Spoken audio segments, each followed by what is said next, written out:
Aga po. Maray na aga, since sa gabos na nag-aantabay, sa ribo-ribong nag-aantabay sa ibong programa, pati na sa mga viewers mo sa Yeah. DCGB Online, Binili. DCGB Gero talaga. Global. Maray na lang tabi. Ikaw na talaga ang tunay. Oh, giri Ah. giri CNN. Yes, This yes. is Worldwide kita, world. DCGB Yes. Online Global. Yes, ikaw na talaga. Okay. Mayor, saan ka po ngunyan tabi? Mayor, Congressman Nasa Pido. Kawit East kita. Kawit East, gusto sabihin, Barangay 16 tabi. Ayan, kumusta po kamo dyan sa Barangay 16 sa Kawit East? Yaon lang sa may Washington kumusta Drive. ta? Mhm. Ang bilog na pamilya, Aha. as in household di sa Kawit East na nag-aantabay sa Indotabi. Siguro mga 97% tabi, Henry, nakatutok sa DCGB digdi. Yan May naman 3% man, so 3% sa iba man. Yan naman kayan, iniwal ka kay Bagradyo. Anyway, good morning po sa mga taga Kawit East dyan sa Barangay 16. Mabuhay po kamo at salamato na maray. Congressman, napabot po ako ta. Kumusta po ang sentimiento kang sa tuyang mga kababayan sa North, sa South, sa urban areas, muna sa Albay District, iba pa, na pag-iikot mo po may kinaraman sa imong pangangampanya po bilang alkalde kan siyudad ni Legazpi? Nagpapasalamat kita, Henry, dahil mainit pero yan sa indang pagsabat, sa pag-house to house, minasarabay. As in, lalong-lalo naman sa caucus, minaruluwas, as in, minapahiling kan sa indang suporta. Pero syempre, dara-dara talaga ang sa indang sentimento. When you speak of sentimento, yan ang pangangaipon nila sa Lampag Barangay. And then, maringani, Henry, ito na-mentionar mo, ito, sa Legazpi Port, sa Albay District, sa South and sa North, dahil mga iba-iba ang sentimento as in mga issues na kinakahampang nila sa Oral daw. Like for example, kasahapon halik kita sa Oro site as in sa PNR. Urban areas yan. Urban, Legazpi Port. Legazpi urban areas. Opo. As in, kumbaga, manotaranta na tagpaguran, mahiling nila so baha, clog drainage, as in so kawaran ki drainage. Iyan man ang mga problema. As in, so iba man, kawaran ki ilaw, warang ilaw digdi, madikluman niya pagkabanggi. But ang nangingibabaw talaga, Henry, itong kawaran ki trabaho. In general, dati. So, iniso mga pinagtatawan taki pagmangno na kung saan kayang-kaya taman ibuhon. Siguro sa daw kisarong taon itong drainage system na wara kasi nagkakaos sa kibaha. Kayang-kaya tayo isolveran.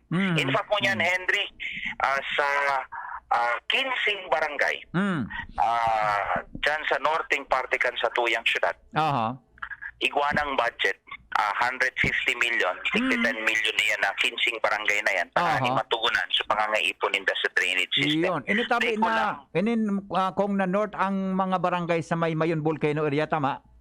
Yes, pagpuon sa Rawis, Arimbay, Bagaa, Buyuan, Padang, Sagkod sa Matanag, Bunga, Mabinit, Ita, Pawa, Bugtong, San Joaquin. Initabi ang northern memoryado barangay. Mo talaga, ano? Memoryado mo sa mga barangay, Ay, na-memorya ko na, Henry, since nagkandidato kitang kutsihal. Pero 70 bagayan. Iyo po. Talagang padagos-dagos. And duman naman sa sur na parte kan sa tuyang syudad. Kung may lang po, apera sa sur. Speaking of 15 million, pakiulit po, para sa ano po itong 15 million na namin yun po, Nindo? 150 million. Para po sa saan ito? Drainage system nila. Kasi nagkakaos sa kibaha, nagiging danyo sa sendang propriedad, as in minsan naglalabto sinda sa baha. Inilatay ko na antisiparan digdi sa urban areas. Especially itong mga informal settlers na talagang pangangaipo maninda ang catwalk, pathwalk, pati na ining drainage na diit na taguran talagang minalubog as in minalabtos sinda sa baha, Henry. Kaso hapon, testigos ako dyan sa PNR as in sa Oro site na sumakatugangan ta, maralaw sa trabaho, pitpit sa sendang sapatos, mga nakatsinelas na.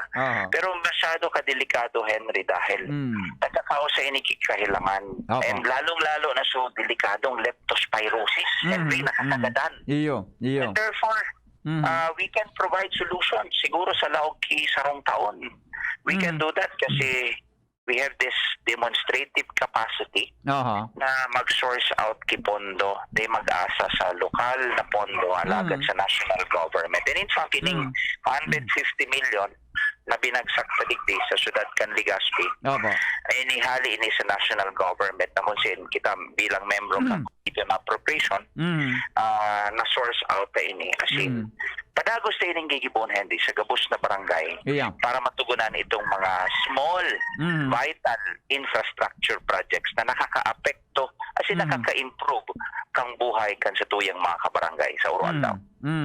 Opo. Okay. Going back, sabi kong duman, sinabi mo sa Southern Barangay na na-mention mo ka sa bago, naputol kay ka. Ano po ang concern duman o sentimiento kan mga kababayan niya to? Well, same thing, Henry. Nag-iibabaw livelihood, trabaho. Sa tatawan tanan ki solusyon sa pag-ingadyar kitakol na negosyo. As in, ining mga infrastruktura na nagkikrear ki trabaho. Alagad, primeramente, Henry, so sa indaman na hinaing na haligo ng pinagtataram sa imo, ang tubig. Magtaisan, lamba, sagkod sa pinakarayong barangay, ang kagbakong, tubig talaga ang problema dyan. And sa ngunyan, igwana kitang pinag-establisher na 10 na water system magpon kagbakong, Maris, Bangkirohan, Humapon, Taisan, Lamba, Stansa, Imalod, yao na ang water system dyan. Alagad kulang pa yan, Henry. And therefore, sa ngunyan na taon, kami sa Ako Bicol Party List nag-inisar pa ki additional 18 water system para sulambang sityo, halimbawa ang Maslog, 4 na sityo dyan, igwanang pinag-drill sa Taisan, iyuman sa Bangkirohan, iyuman sa Humapon, iyuman sa Stansa. Ito mga kamerensyunar ko na pangangaipok itubig. Talagang Henry, yan ang siinda. Ural daw, pag matao mo pagkaaga, tubig ang pangangaipo. Pagkabanggi naman, tubig naman, Henry. So, yan ang pinagtugunan ta dyan, Henry. Pati sa mga street lights na pangangaipo maninda dahil madikloman sa indang pinag-aagihan. And of course, sa mga road network, Henry, dyan sa Bangkirohan Resettlement Site, may pondo na so circumferential, madadagos na yan, duman isuwa, na kung sa reklamo ninda, dugi, ngunyan tabi, pinag-construir naman padagos ang pagkatakipondo nganing sa mga pinag-aapuntang vital barangay infrastructure projects mapunoan ta asin matapos ta sa lalong madaling panahon. Opo. Kasama ko tabi kung na-mention ko so Albay District, ano man ang nadiskubre mo tabi sa lugar na at tamang-tama yaw kangunyan diyan sa Barangay 16, sa Kawit East. Kumusta po? Ano ang sentimiento? Ano ang reaksyon kan mga kababayan ta diyan? Well, couple of things.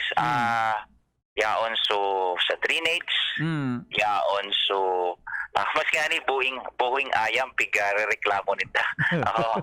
So yan kaya nakulong yung buhing ayam dahil ang responsibilidad na pinagpapataw sa mga pet owners. And siyempre ang maatikman na tubig, Henry. As in, siyempre, so halangkaw na pagbabayad sa puro palsok, as in, mahalon na bill sa kuryente. Ngayon, Henry, kita gabos kita, ang bill ta, nagtaraas na naman. May notification sa APEC May notice sa APEC ang malangkaw talaga ngunyan Abril. Ang bill ta. Well, April, hindi ka mo mangalas, napagabot kang Mayo, asin June, kasagsagan, pag-init, talagang minataas dahil yaon sa demand. And so iba, nagsa-shutdown man sa mga planta, and sa sobrang init baga, Henry, sa ibang parte kang nagtalagang grabe ang konsumo. But, the way to go, Henry, sa kuyang pinagpasabot yan since last year, na talagang dapat magkaigwana competitive selection process. Or simply put, itong pagbibiding sa kuryente. Namun yan, nakadepende mang giraray sa spot market. Nakadepende sa pag-source out kay kuryente na maski mahal duman sinda nagkukuha dahil konbinyente.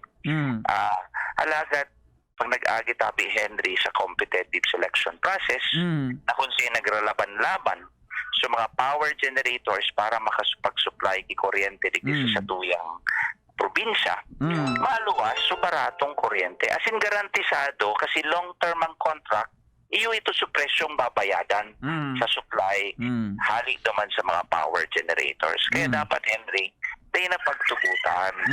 Dapat ibusol na talaga ang sarong competitive selection process para long-term, 10, 15 taon, 20 taon, igwaki hababang pagsisingil sa satuyang mga konsumidores. Yun. Opo.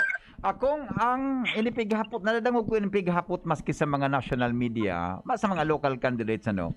Lalo na ngunya na, although we are still nasa pandemic pa po kita, ang saro sa mga pighiling, kang gabos iyan post-pandemic program, din mga nagkakandidato ngunya, lalo na sa mga manggagana po baga, ma-assume sa ano yan, July, udto, di ba? O noon of June 30. Noon of June 30, tabi. Iya, opo. Ano po ang sa imong gari pandemic plan, ano, para sabay-sabay kita na, post-pandemic plan, I mean, para sabay-sabay kita na mag-back, although dahil pang declaration ka ng DOAN na, WHO. So, pero, ini ang pighihilingon yan, pasisiring sa post-pandemic plan, ang mga lalo na, ang mga maturuko sa pwesto o nagkakandidato sa pagiging chief executive tabi, Congressman Pido. Well, aram tabi nindo, Henry, sa pagpuon pa sa nakang 2022, igwa na kitang pinaglatag na 3 puntos pasiring duman sa economic recovery brought about by this pandemic. Inot na inot, pinagigibutan na nga ni kasi sa pagpuon kang taon, padagos ang sa tuyang asistensya. Direct financial assistance sa lambang sektor kan sa tuyang syudad. Those vulnerable sectors of our society that were hardly hit by the pandemic. Inot na inot sa mga warang trabaho, pinagtatawan taki temporary relief, temporary work program sa paagi kang tupad na implemented by the Department of Labor and Employment. And ini, exempted ini sa election ban, Henry. And that's why, sa ngunyan, may po mas o menos 1,200 na i-orient na naman, duman sa Biga, sa Arimbay, asin sa iba pang parte kan sa tuyang syudad. Kang nakagingal daw, kasiguro kang Lunes or Martes ito, nag-orient duman sa Taisan, mga 700 ito, almost 800 beneficiaries. But siguro,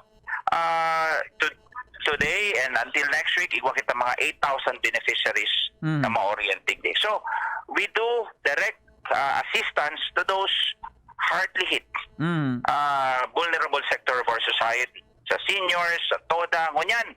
Ang TODA, nagtatao kita ki-assistensya ngunyan, nagpe-payout ngunyan sa TODA. And ang mga kaisudyantehan, pinagtatawan taki financial assistance man.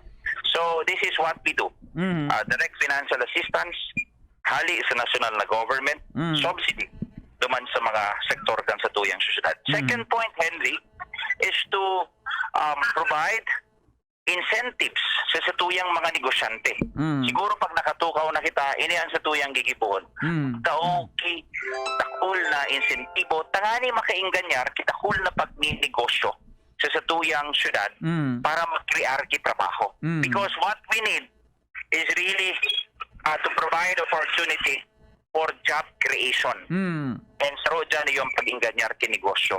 As in, padagos na pagpapabulos kipondo ang infrastruktura in order to provide economic as well as commercial activity and the much needed job creation. And when you speak about infrastructure projects, may trickle-down effect yan sa satuyang lokalidad. And remember, when we started the boulevard dyan sa Puro, Lamba, and Dapdap, nagsanga-sanga ang tinampo and the Puro, Taisan Road leading to Taisan, to Stansa, going to Tabon-Tabon, and to the international airport, nahiling ka sa oportunidad dyan, Henry. In fact, when you speak of economic activity, yaon na dyan so condominiums na pinagkaraan, yaon dyan so pinakadakulang subdivision, arog kang Camellia na nag-establish dyan. Dati sapsapan sa Dan Kibaka, Asin Carabao, pero nahiling mo, Henry, sa oportunidad na pinagdulot kini. Meaning, the trickle-down effect na kunsiin hali sa infrastructure projects, iyan ang sa tuyang gigibunan. So this is the 3-point agenda. Direct assistance, duman sa sektor, kan sa tuyang susyudad. Yaon sa pagtao kay insentibo as in pagripaso. Kang pagbubuwis tanganing makainganyar kidakul na pagninegosyo maglaog sa tuyang syudad para mag-create kay trabaho. And the much needed infrastructure project in order to create more economic as well as commercial activity. And then sa pag-create man kay trabaho, hali digdi sa mga infrastrukturang ini. Opo. Congressman Pido, salamato na maray po. Good luck sa pag-iikot dyan sa Barangay 16 Ngunyan Aldao. Salamat Henry, as in sa mga ribo-ribo mong taga-dangog, as in mga viewers global. Maray na Aldo po sa Indo ka, boss. Alright, thank you so much mga tugang Congressman Pido Garbin kanako Bicol, asin siring man, aram po nindo bagagabos na kandidato siya para alkalde kang syudad ni Legazpi.